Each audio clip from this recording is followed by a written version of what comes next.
Today on New England Living, we're visiting a local farm taking organic certification to the next level. And we're hitching a ride to wine country on a luxurious retro-style party bus offering unique New England-themed excursions.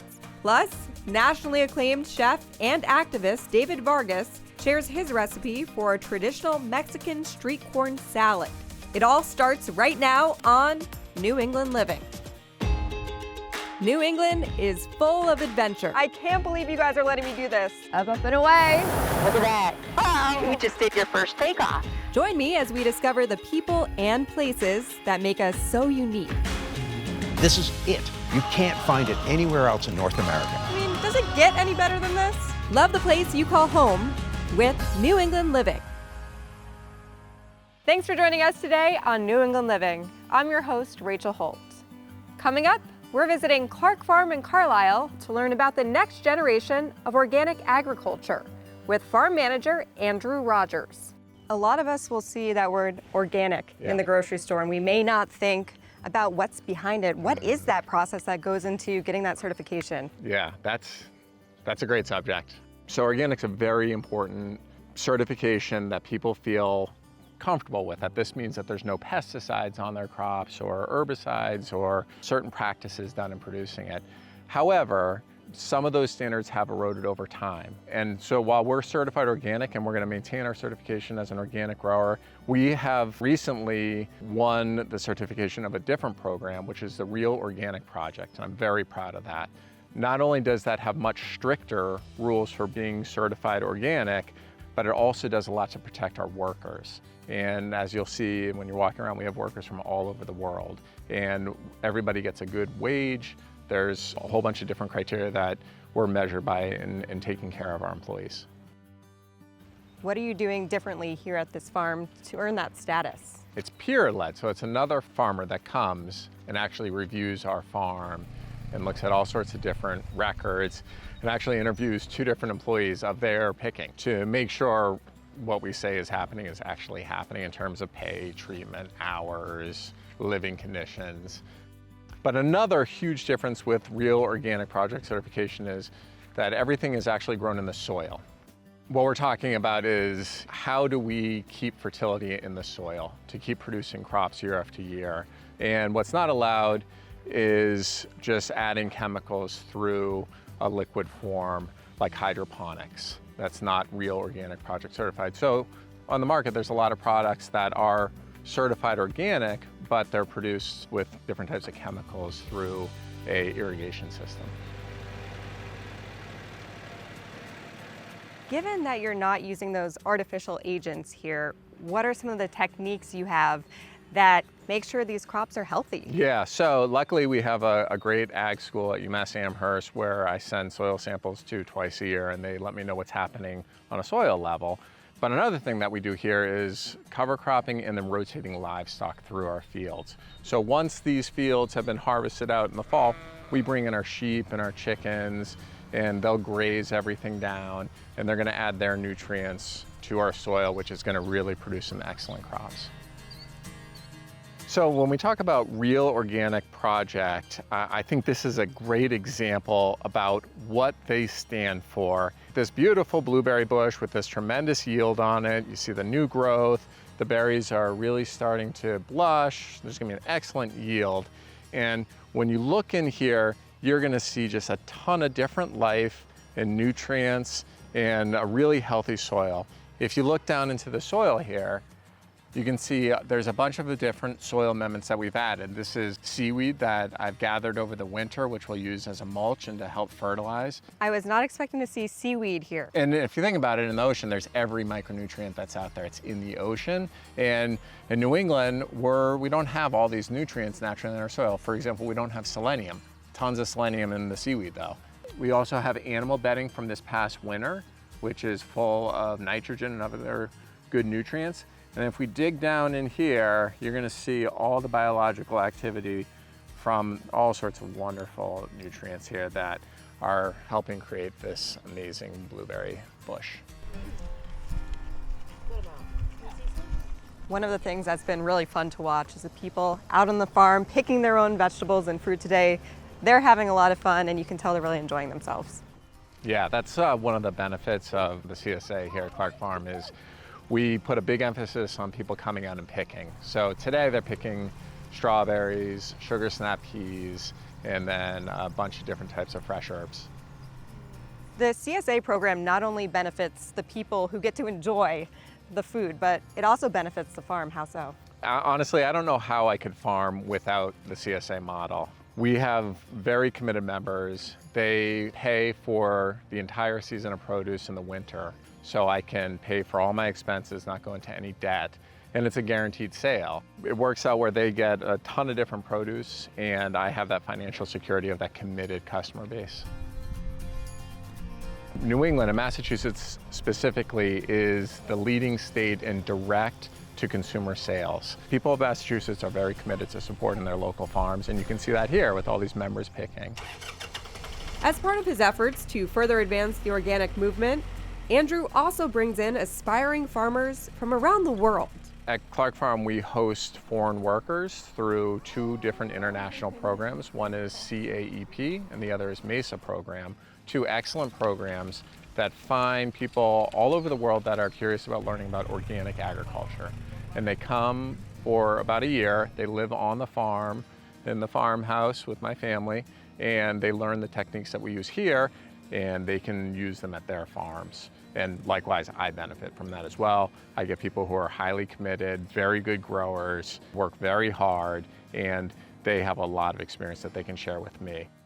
One of those workers is Stephanie Garcia from the Philippines.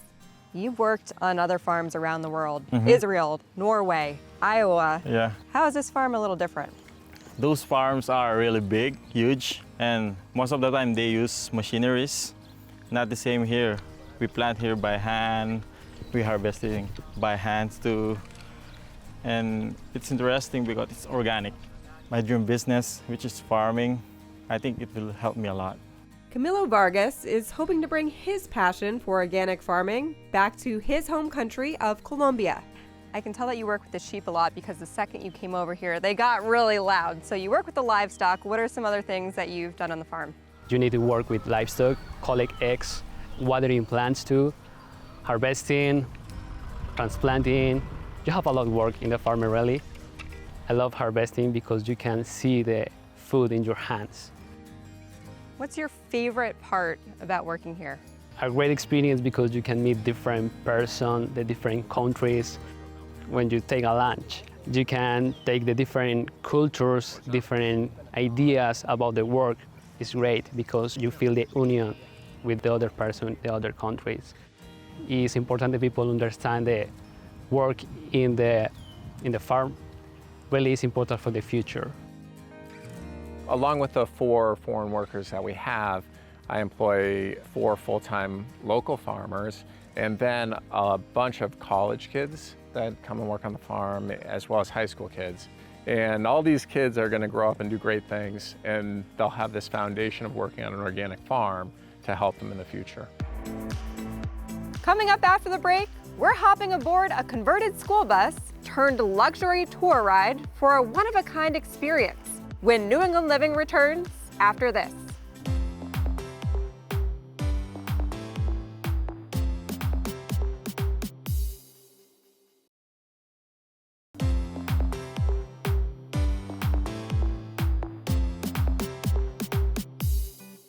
Welcome back to New England Living. I'm Rachel Holt. Up next, we're hitting the road for an epic New England adventure with the self-proclaimed Savory Ladies, sisters Lisa Galoni and Maria Shashevsky, co-owners of the Savory Lane. As sisters, how did you decide to get into business together and start this new venture, the Savory Lane? During COVID, being together, too long, we decided we wanted to create something that people can enjoy being outside, experiencing New England with small businesses. And we created the Savory Lane. And here we are. The bus is named Freddie. Freddie, yes. Where does that come from? So our grandmother, her name was Elfrida, and her nickname is Freddie. And so we named it after her. She was the first woman in our family to own her own business in 1960, and we wanted to homage to Graham. So Freddie. So she's with us all the time. Every day. So when you come on the bus, that's her picture when you walk on the bus. You're both from Massachusetts, and you started this out of a love for New England and wanting to share that with other people. How do you go about that? I mean, it's just such a beautiful country, and we just love getting people out. It is. I love driving the bus because the back roads we find and the off-the-road farms and everything, it's just beautiful. And the New England, there's so much to offer around here. Right. It's awesome. What you're really allowing these other families and their friends to do is have these really memorable experiences together. How do your tours work? So we tried to come up with really creative ideas, and we really want to support other local businesses throughout New England. We'll find something online and then we'll check it out, meet the people. Since we're fairly new, we just kind of throw what's out there to see what hits. Like our tea parties are fabulous, our scavenger hunts, our goat farms, and so that's kind of what we do, and we see what works and what doesn't work, and then we go from there. Your tagline is Gather, Journey, Dine. And it seems like there's a lot of ways that people can do that. What we like to do is do some sort of activity and then involve food somewhere. So, we do wine tasting, and after the wine tasting, we'll go and have this wonderful picnic by the pond. We do kayaking, and we'll take them for ice cream. We do a bird watching tour, and then same thing, go to, either a brewery or something after that. We're doing a book tour, and then we'll grab, we like to do ice cream right now because it's in season, but there's always something that follows. And today we're doing something really fun. Is we're going to Zorvino Winery and then Seacoast Picnics with Emily. She's going to create this really fabulous luxury picnic. So that's today's day. And with that, we arrived at Zorvino Vineyards in Sandown, New Hampshire to meet with wine educator Megan Reeder. This is Zorvino Vineyards, and there's a lot going on here. There are alpacas, there's a bocce court, and of course we have all the grapes here. This is 80 acres, so this is a big property. Big property. About 2 acres of the 80 acres actually have grapevines on them. And the grapes are obviously the star here. What goes into one of the wine tastings here? You're gonna try 5 wines. You get to hang out with a wine educator like myself, and we talk about the wines, we talk about the winemaking process, we tell you all about our grapes and what we grow, where they came from. We also learn about a lot of things that have to do with tasting wine in general. How fun is that for you that you're getting a busload of new people coming in and you get to educate them about these new wines? It's like my favorite thing. That is what I want to do. That is what I love to do. Having people to talk to about wine and share wine and educate them about wine. Not just tasting the wine, but really teaching them about the grapes and the wines and just the whole process. It's a blast. If you feel like your mouth's drying out, like your tongue is drying out and that your cheeks are drying out, that's from tannins. Seeing this place and coming here and experiencing it, what you're offering to people is a chance to get outside and try different activities, and you give them a lot of options in terms of having fun. Yeah, there's so much more than just the wine here. It's definitely the star, but if you came to do a wine tasting, you can make a complete day of it. You can do your wine tasting, grab a table on the patio, and you can get lunch or dinner if you're here during our evening time. And then we have the alpacas you can visit. People love the alpacas. You get to feed them, the bocce courts and everything, and just the grounds. You can walk anywhere on the grounds. You can look at all the vines. We have hiking trails. So people will bring their dogs. You can hang out with your dogs on the patio, and you can even just forget the patio, get a bottle of wine and come find a spot on the grounds to just sit and enjoy the day.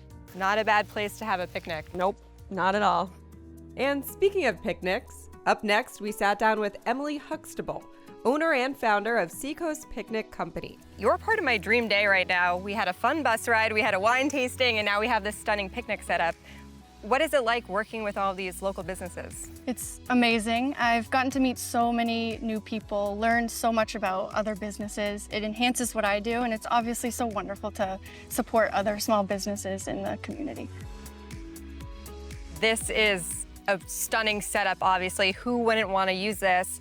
But at the end of the day, it takes a lot of time. It takes a lot of energy and materials to set this up. So what you're really doing is allowing people to have these experiences without doing all the work behind it and allowing them to spend more time with their friends and family. Yeah, it's definitely nice because we do it for all different occasions. So it's birthdays, anniversaries, we've done a lot of proposals, weddings, bachelorettes, and people just show up and they don't have to worry about the planning or the logistics or any operations, and they just enjoy it, and we come back and clean it all up.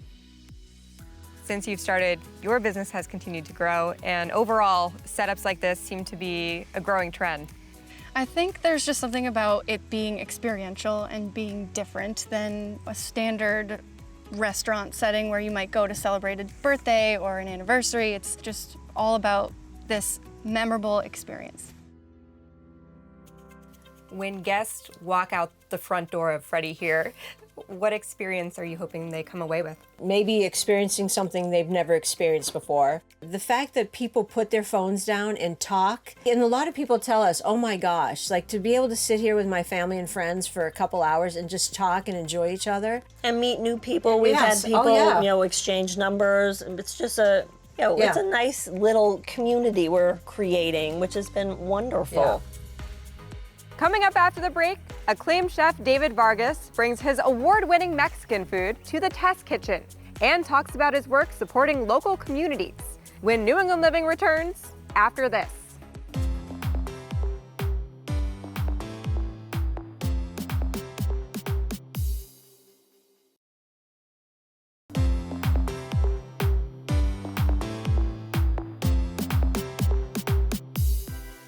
Welcome back to New England Living. Up next, award-winning chef David Vargas brings a taste of Mexico to the test kitchen. An avid philanthropist, activist, and four-time James Beard Award semifinalist, David Vargas is one of America's most influential and fastest-rising chefs. His restaurant, Vida Cantina in Portsmouth, New Hampshire, is nationally renowned for its authentic Mexican dishes featuring locally sourced and seasonally fresh ingredients on every plate. We're here in the Clark Sub-Zero and Wolf showroom, and I am joined by David Vargas, chef and owner of Vida Cantina in Portsmouth, New Hampshire. You are known for your Mexican cuisine, so what are you making for us today? I am making a traditional street corn salad called esquites. There's many variations of it, and this is kind of like our rendition of it. This sounds delicious, and you already made a corn crema. I did. What goes into this? So this is sweet corn kernels, carrots, onions, garlic, a little bit of tequila, vegetable stock, and heavy cream. It's all simmered together, seasoned with a little bit of salt, and then we puree it.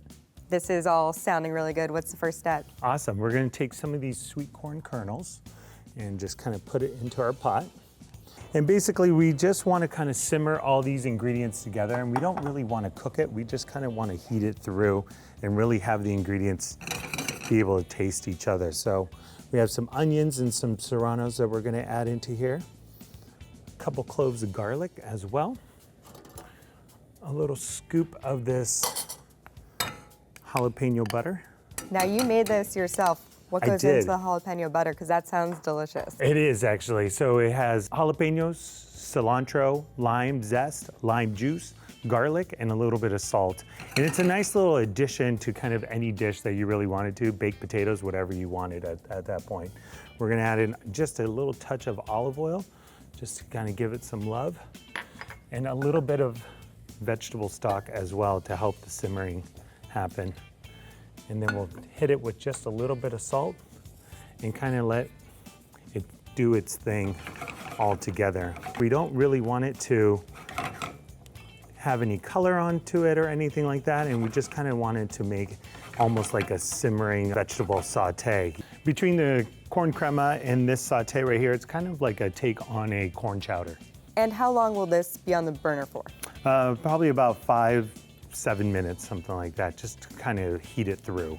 Okay, while that's cooking, tell me about Vida Cantina. What was the inspiration for starting this restaurant? My wife and I moved out here in 2010. I'm originally from Southern California, and we kind of wanted to have our own little modern Mexican restaurant. And we found this great little space. It's an old Friendly's building, which I've yet to this day ever been to a Friendly's before, but I guess it's very nostalgic here in New England. And we found this location on the outskirts of downtown, and we opened up Vida Cantina in 2013. It's been amazing ever since. We've had some incredible people visit us that have given us some help and some notoriety, and also we've been blessed with a couple of awards as well. Given that you are blending your Mexican heritage with now your restaurant in New England, how are you merging those two things together? You know, I love to tell the story about how actually moving to New England actually helped me find a deeper connection to my Mexican heritage. You know, at Vida, we grow about 30 acres of corn on the seacoast to actually make all our tortillas in-house, all our tortilla chips as well. And so, you know, to be able to come out here, not really know much about New England at all. My wife is originally from this area. And then to really recognize that there has a deep indigenous roots that actually brings my Mexican culture all tied together.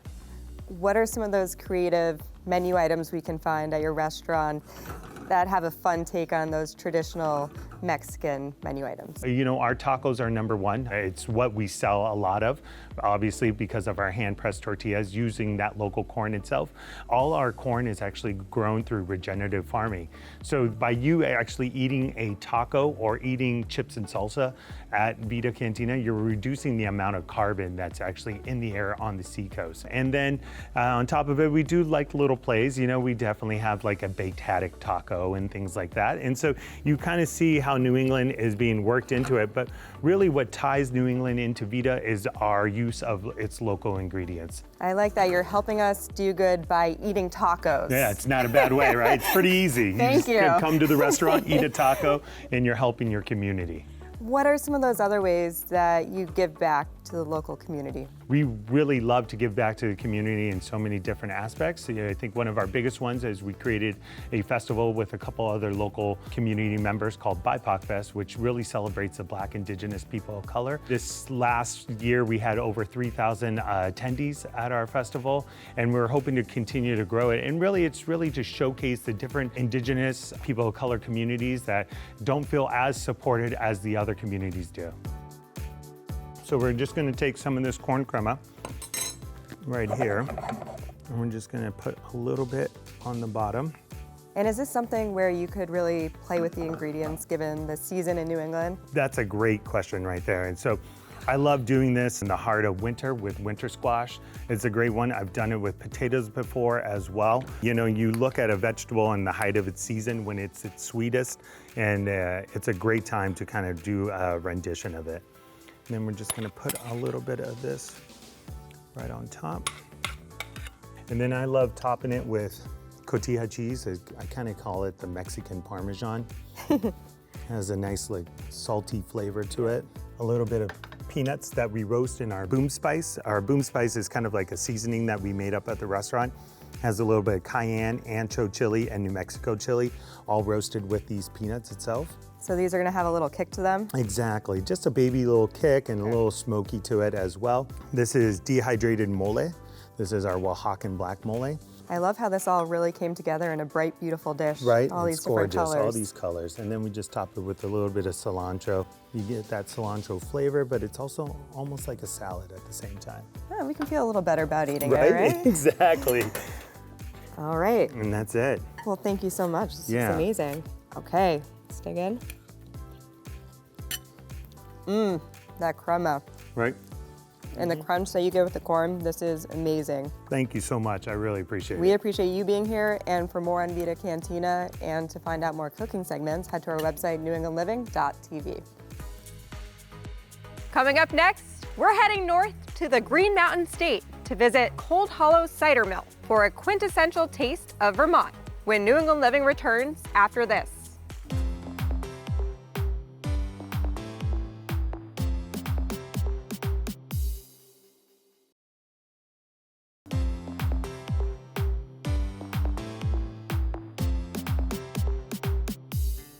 Welcome back to the show. It's time now to go around New England with your New England Chevy dealer.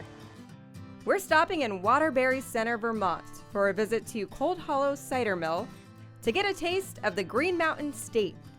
Take in the beautiful views and learn how the working cider mill operates while celebrating all that makes this area special.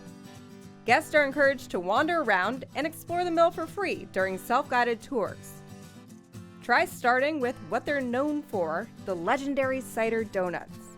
You can watch the homemade treats being made fresh daily on the old-fashioned donut machines.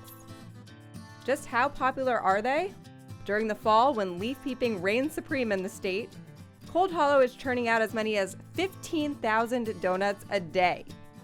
If cider in liquid form is more of your thing, you'll get the unique opportunity to watch raw cider being pressed on a vintage rack and cloth press, and the chance to sample their fresh Macintosh cider.